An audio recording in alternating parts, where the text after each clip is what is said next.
What if the past refused to stay buried? What if a family, erased from every record a century ago, was never truly gone? What if their house still stands somewhere deep in the Oregon woods, waiting? And what if the thing they worshipped is still waiting too? I wasn't looking for ghosts when I started this story. In fact, I didn't even believe in them. In the summer of 2023, I was working on a small podcast series about Oregon's forgotten towns, those logging communities and mining settlements that bloomed for a decade, then vanished without a trace. It was a quiet project, mostly me, a borrowed recorder, and the Portland City Archives. One afternoon, in the basement reading room, I asked for access to the Carroll County municipal records from the early 1900s. The archivist, an elderly woman with silver hair and nicotine-stained fingers, hesitated before handing me a cracked leather folder. "You sure you want that one?" she asked. "People say the file's cursed. It was supposed to be destroyed years ago." The tag on the folder read in faded ink, "The Harrow family, confidential/destroy after review." The handwriting was official but hurried, as if someone wrote it just before closing a door they never meant to open again. Inside were brittle, yellowed pages, typewritten sheriff's reports, medical notes, witness statements, and black and white photographs that looked too clear, too real for their age. On the first page of the sheriff's report, written in pencil at the top margin, were 6 words that made me pause. "Stay away from the Harrow place. Nothing there ever truly dies." I remember the moment clearly. The hum of the fluorescent lights above me, the faint smell of dust and vinegar from the old paper. Outside, the rain beat against the windows of the archive building, soft and steady, like a pulse. The first document was dated January 1917, signed by Sheriff John L. Losner of Carroll County.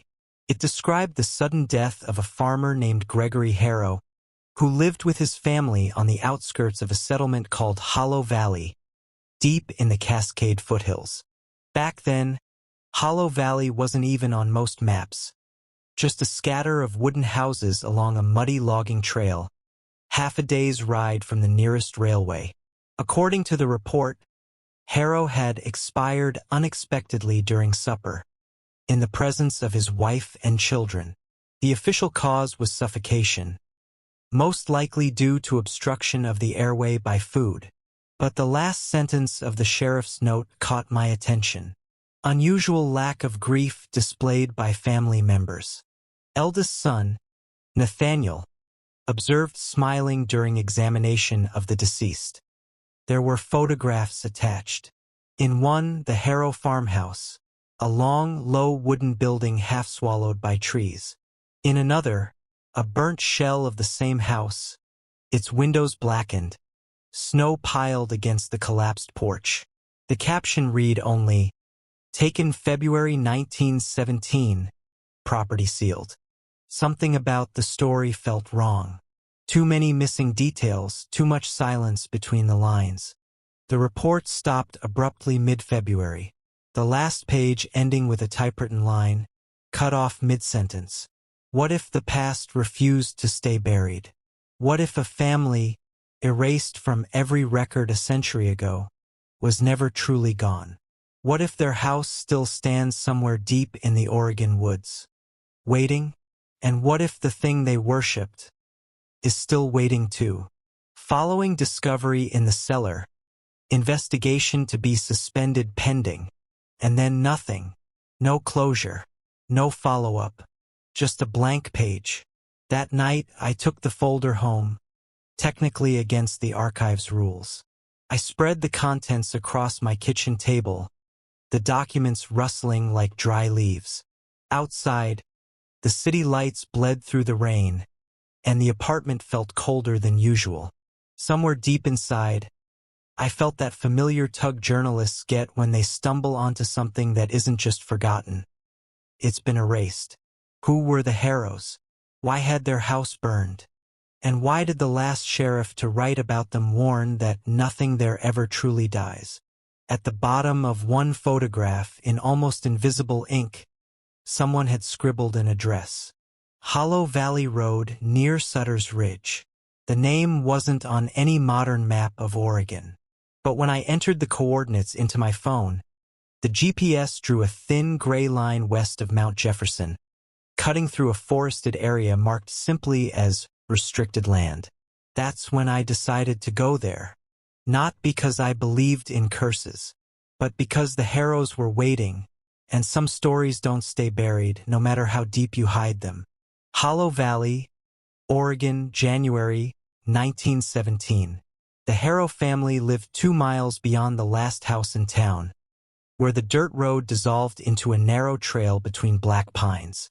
Their farmhouse stood crooked on a slope above a frozen creek, its windows always covered, the smoke from its chimney rising even on nights when no fire should have been burning.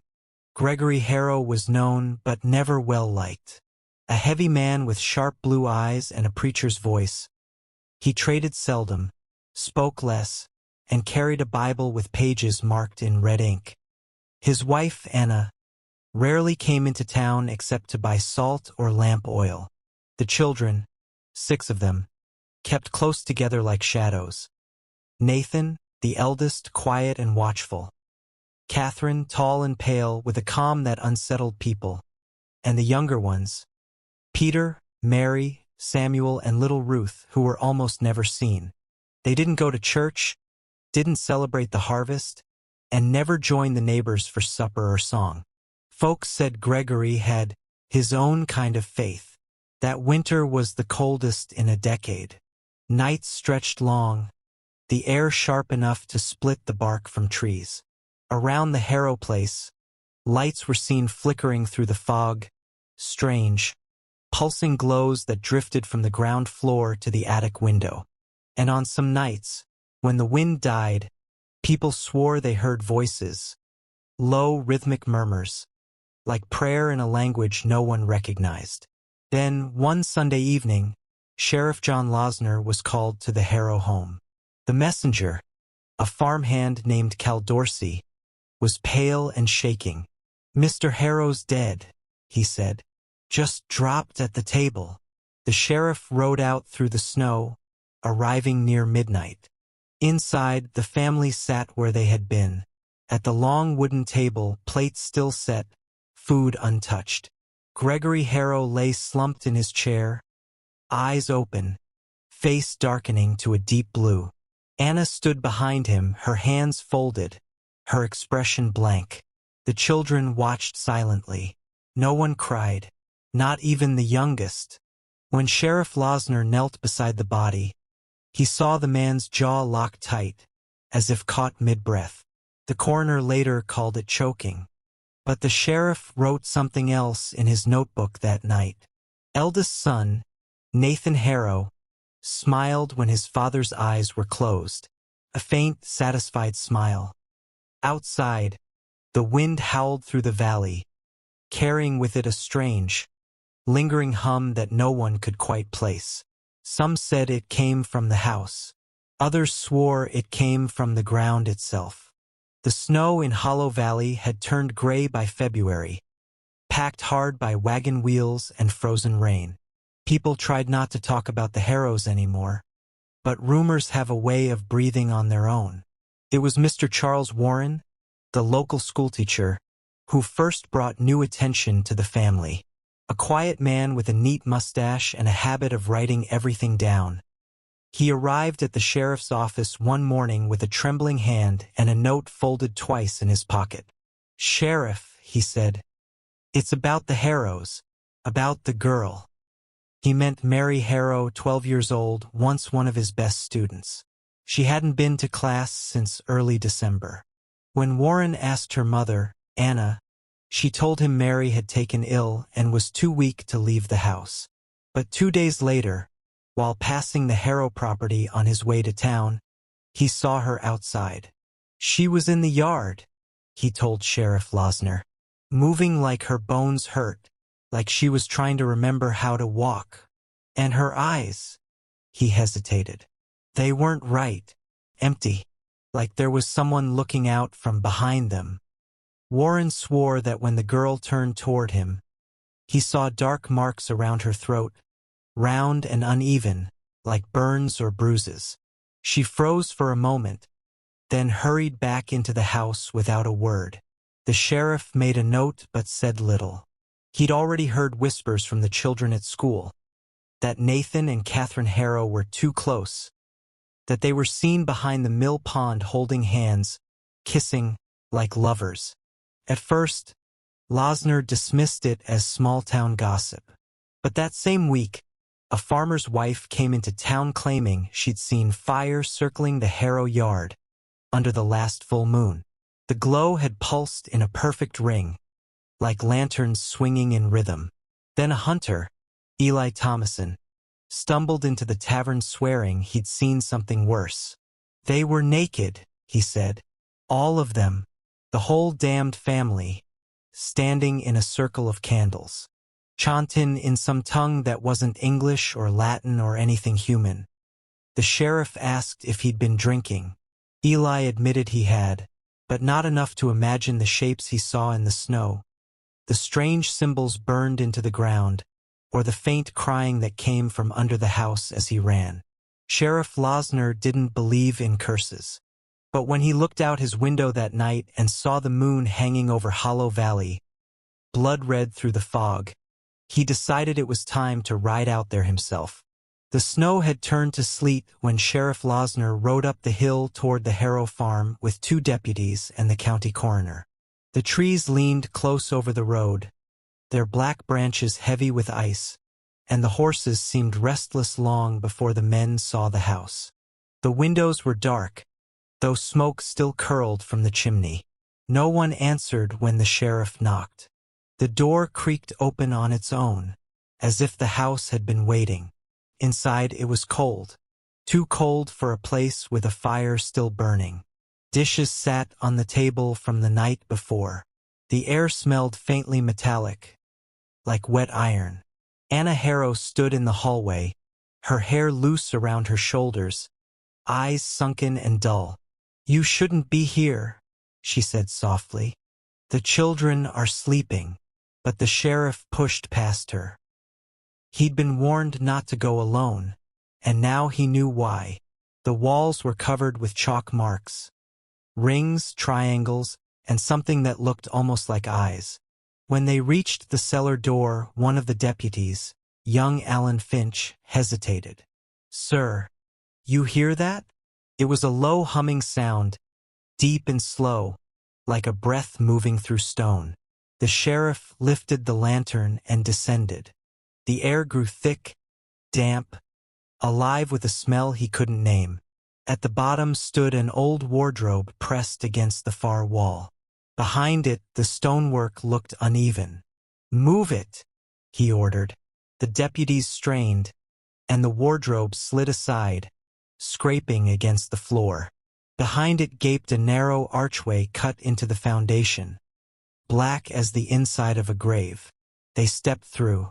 The hidden room was small, carved directly from the rock. In the center stood a low stone altar, its surface stained dark and glistening. Strange symbols were carved into it, spirals, jagged lines, and something that resembled a hand with 6 fingers. The walls were covered with writing, thousands of tiny marks scrawled in something brownish and dry. Later, a laboratory would identify it as a mixture of animal blood and ash. At the foot of the altar lay a wooden chest, bound with tarnished copper strips engraved with the same 6-fingered symbol. Losner pried it open. Inside, wrapped in linen gone gray with age, were the small bones of an infant. 6 delicate fingers on each hand, 6 on each foot. The coroner swore under his breath and backed away. One of the deputies vomited against the wall. Next to the chest lay a book bound in dark leather, its surface cracked like old skin. The pages inside were filled with cramped handwriting, a mix of English, Latin, and unfamiliar symbols that twisted between the words like vines. Across the first page, in large black letters, someone had written, "The blood that waits." The sheriff closed the book and turned toward the stairs. But the humming had changed. Now it sounded like whispering, faint and many-voiced, coming from the cracks in the stone. They found the family upstairs. Anna was kneeling by the window, eyes unfocused, whispering a prayer that wasn't in any Bible the sheriff knew. The children stood in a line behind her, all six silent, pale as wax. When Losner asked what the markings meant, none of them spoke, until the smallest boy, Peter, stepped forward. "Father said we carry the waiting blood," he murmured. "We must never mix it." The boy's eyes were light gray, so pale they almost looked white. Sheriff Losner gave the order. The Harrows were taken into custody that night, their house sealed with boards and chains. The next morning, when the deputies returned to remove the evidence, they found the cellar door open again, wide, as if someone had gone back inside.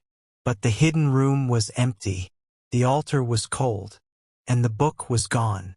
The Harrow children were separated after their arrest, each questioned alone in the small county courthouse that served as both jail and morgue. They didn't cry, didn't ask for their mother. They spoke quietly, as if reciting lessons learned by heart. The youngest, Peter, told the sheriff that his family belonged to something called the Keepers of the Blood. It wasn't a church, he said, but a promise. A covenant passed down from their ancestor Jeremiah Harrow, who had come west in the 1700s with a group of settlers fleeing persecution. Jeremiah had built the first Harrow house on the same hill in Hollow Valley. According to the children, he had made an agreement with the one who waits beyond the veil. In return for protection and prosperity, Jeremiah's bloodline would remain pure, unbroken by outsiders. To keep the blood strong, the family intermarried for generations. The children spoke of ceremonies held under the full moon, where they cut their palms and mixed the blood in a copper bowl, passing it from one to another while chanting words they didn't understand. When asked what the words meant, Mary whispered, "It's not language, it's calling." They described sacrifices, small animals at first, then the chosen, those born different or weak. Their father said that only the pure blood could survive the blessing, that their pain was a gift to the one who waits. The sheriff's notes from those interviews were nearly illegible. The ink had run in places, as if his hands were shaking while writing. A week later, a doctor from Portland arrived, Dr. William Rowe, a specialist in hereditary disorders. His report was clinical, but the final paragraph carried a tremor of disbelief. All 6 children shared unusual deformities. Faint scarring across the chest and wrists arranged in geometric patterns, patches of skin that glowed pale under lamplight, and eyes of an unnatural color, gray-white, almost translucent. The 2 eldest, Nathan and Catherine, both had a 6th finger fused against the side of the hand. Blood samples showed an abnormal density and deep, nearly black coloration. Under the microscope, Dr. Rowe found cell structures that did not resemble anything human. When he handed his notes to the sheriff, his voice was barely a whisper. "This isn't just inbreeding," he said. "It's evolution gone wrong." He left the courthouse that evening and never returned to Hollow Valley again. Anna Harrow did not speak for 12 days. She sat in her cell wrapped in a wool blanket, her eyes fixed on the single-barred window. When food was brought, she barely touched it. When the sheriff came, she only whispered prayers. But on the 13th night, during a thunderstorm that shook the courthouse windows, she asked to see Sheriff Losner. "I'll tell you what you want," she said quietly, "but you won't sleep after." They met in the small interrogation room, a single lantern flickering between them. Rain streaked the glass, and every few seconds thunder rolled through the hills. Anna's voice was calm, almost tender. "Gregory lost his mind long before he died. she began.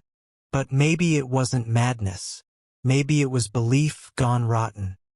She said her husband had become obsessed with perfecting the line. He spent long hours in the cellar, reading from the black leather book, muttering about the vessel and the gate. He claimed the time was near when the one who waits would cross into their world, but only if a pure child was born to bear its essence. When Anna begged him to stop, Gregory turned cruel. He told her their eldest son, Nathan, must continue the covenant.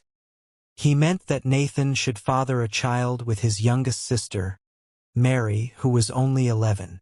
Anna's hands trembled as she spoke. He said the child would be perfect, a body untouched by corruption, a doorway for the waiting one. He said it was God's will. She paused, staring at her reflection in the dark window. I knew then he was no longer my husband. According to her confession, she and Nathan made a plan. They would end it the only way they could. One night, while Gregory sat reading at the table, Anna slipped powdered belladonna into his stew. He didn't even notice, she whispered. He kept talking, telling me how proud the ancestors would be when the new vessel came. Then he stopped breathing. She and Nathan buried the book in the snow behind the house, planning to burn it come morning. But by dawn, the book was back on the altar, dry and spotless, as if it had never touched the ground. Nathan wanted to flee, but Catherine wouldn't let him. The daughter had grown as consumed by her father's teachings as he had been. She claimed she could hear the waiting one's voice beneath the floorboards, calling for her. She said the blood wanted to live, Anna murmured, that her child would make it whole again. When asked what she meant by her child, Anna looked up, tears glinting in her eyes. Catherine was with child when her father died, she said, and Nathan was the father. The sheriff sat in silence. Outside, the rain had stopped, and the courthouse was utterly still. I thought killing Gregory would end it, Anna whispered. But the madness didn't die with him. It just moved on. She folded her hands and closed her eyes.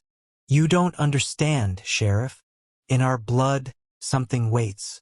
It always has. And when Losner asked what that something was, Anna Harrow only smiled, a small, haunted smile, and said, You'll know when it wakes.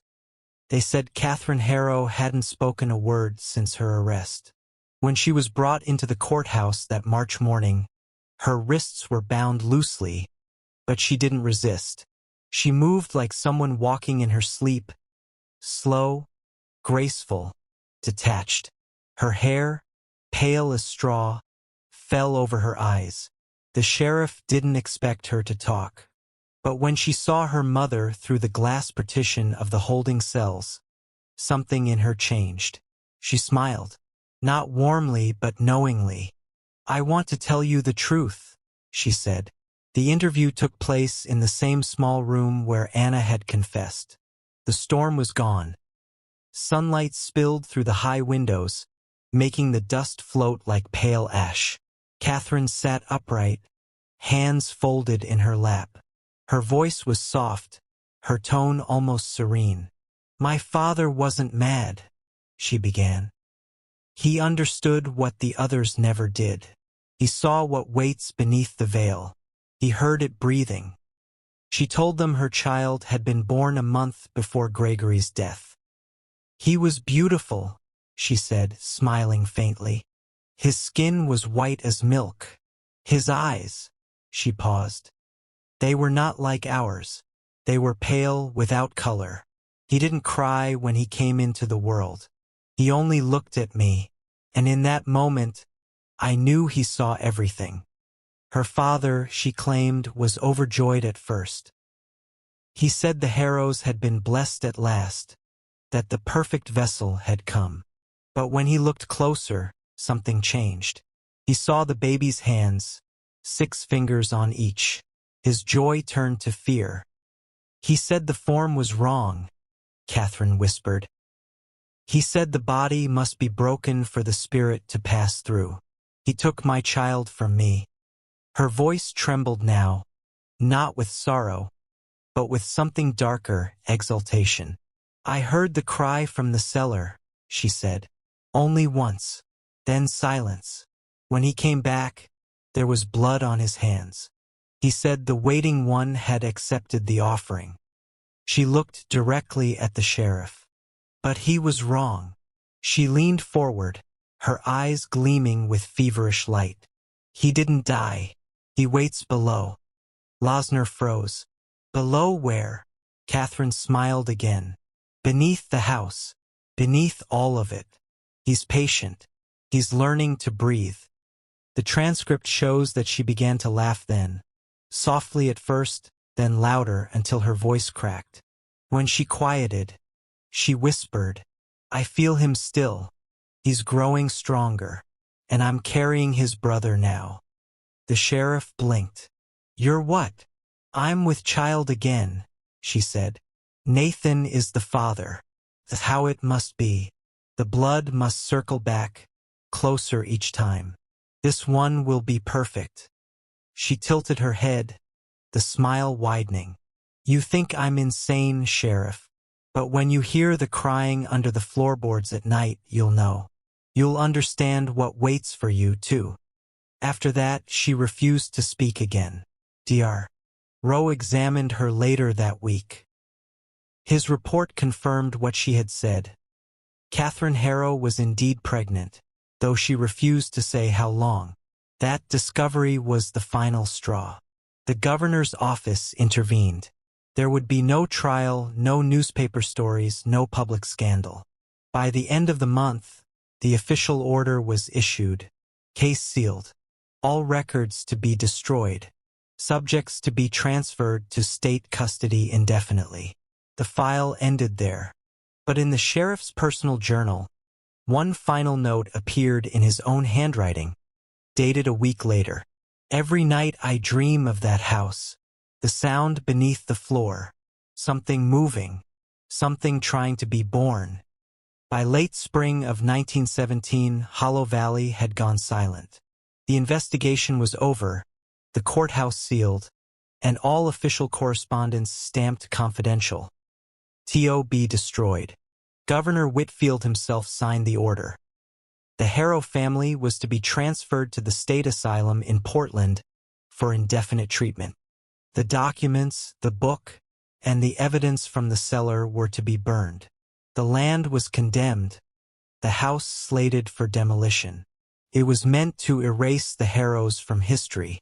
But 2 weeks after the transfer, a letter arrived at the sheriff's office, written in a trembling hand by Father Samuel Pritchard, the parish priest from Hollow Valley. They came back, the letter read. I saw them entering the house last night. All of them, the mother, the daughter, the son. The little ones followed behind, barefoot in the snow. The doors were locked, but they went through them as if through smoke. The sheriff rode out at dawn with a small crew. The Harrow house stood exactly as it had been. Dark, still, silent. But in the hallway, muddy footprints led from the front door toward the cellar. Small prints, some bare, some with 6 distinct toes. There were no signs of life. No sounds, no voices, no bodies. When the search ended, Losner wired the Capitol. They're gone. Recommend immediate destruction of structure. The order came within hours. That evening, workers from the County Fire Brigade arrived with kerosene and torches. They poured fuel across the floorboards, along the porch, up the stairs. When the match was struck, the flames caught quickly, bright and hungry, but the house refused to burn. The fire hissed, twisted, and then sank into itself, leaving the wood untouched. A second attempt followed, and a third. Each time, the blaze consumed everything around it. Grass, fence, the tool shed. Yet the walls of the Harrow house remained dark and whole. On the 4th attempt, 2 men, Tom Reeves and Jacob Ellis, climbed to the roof to spread more kerosene. Witnesses said they stopped suddenly, as if something unseen had grabbed them. They fell without a cry. Both were dead before they hit the ground. No wounds. No explanation. After that, no one dared go near the place again. Father Pritchard blessed the ground, ringing the church bell through the valley. "May the earth seal what man cannot destroy," he said. But as he left, he noticed smoke rising from the chimney once more, thin, gray, steady, as if someone inside had just rekindled the fire.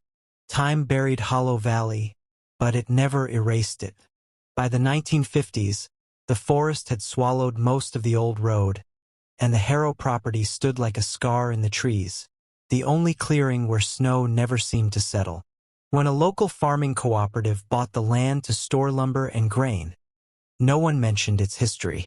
They turned the old Harrow house into a supply shed, patching the roof, replacing the doors, painting over the symbols still faintly visible on the foundation stones.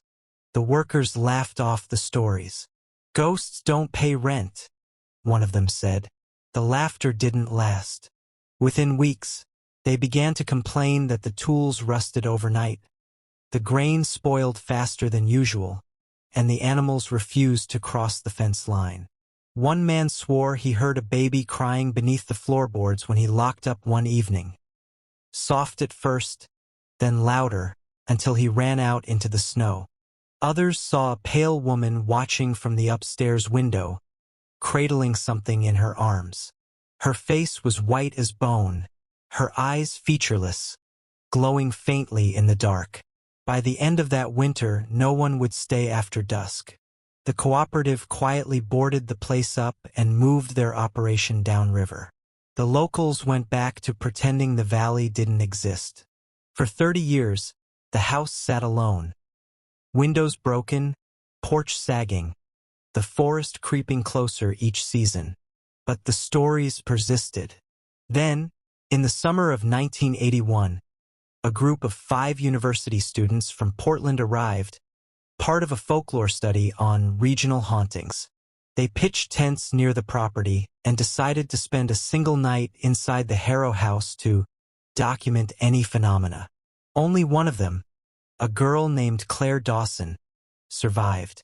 When rescuers found her wandering the highway 2 days later, her clothes were soaked, her hands cut and blistered, her mind fractured.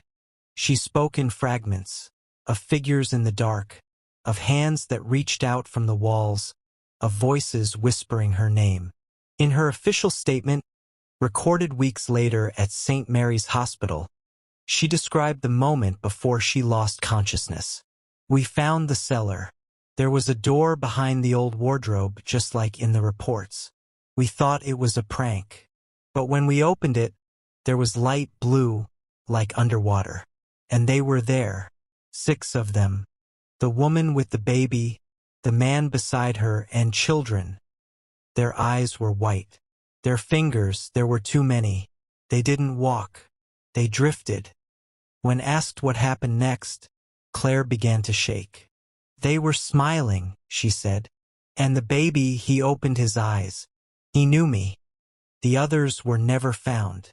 After that, the county condemned the building. Bulldozers arrived in the fall of 1982 to finish what fire could not. The walls finally fell, though not easily. The wood splintered like bone, bleeding dark sap that smelled of iron. The ground was leveled, the rubble buried under a layer of salt and lime. For a time, it seemed finished. But within a year, the soil went dead. Grass wouldn't grow. Trees that bordered the site twisted and blackened. Animals avoided it entirely.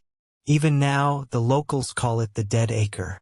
In summer, when the wind shifts, they say you can still hear the faint sound of a child crying there, and the echo of a woman's voice, whispering lullabies in a language no one remembers. I thought I was finished with the Harrows. After months in the archives, after nights replaying the crackle of century-old testimonies, I told myself it was just a story, a grim legend carved into Oregon folklore. But the past doesn't end when you close the file. Sometimes it follows. In early 2023, I received an anonymous email. The subject line read, "You're looking in the wrong century." Attached was a single PDF, a hospital incident report from Benton County General Hospital, dated December 18, 2022. It described a premature birth in a rural clinic outside Jefferson County.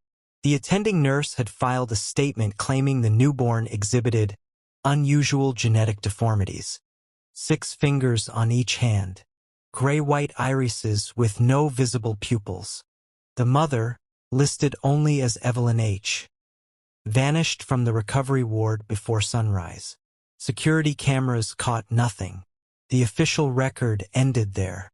But one line from the attending physician's note sent a chill through me. "The child did not cry upon delivery. He only looked at us." The coordinates of the clinic placed it less than 10 miles from the ruins of Hollow Valley. I packed my recorder and camera, told no one where I was going. The forest greeted me with silence, the kind that feels alive. I followed the old map, tracing the faint remains of what had once been Hollow Valley Road. By dusk, I found it. A barren clearing where the earth still refused to grow. I pitched my tent beside what I thought was the old foundation. The air was thick, metallic.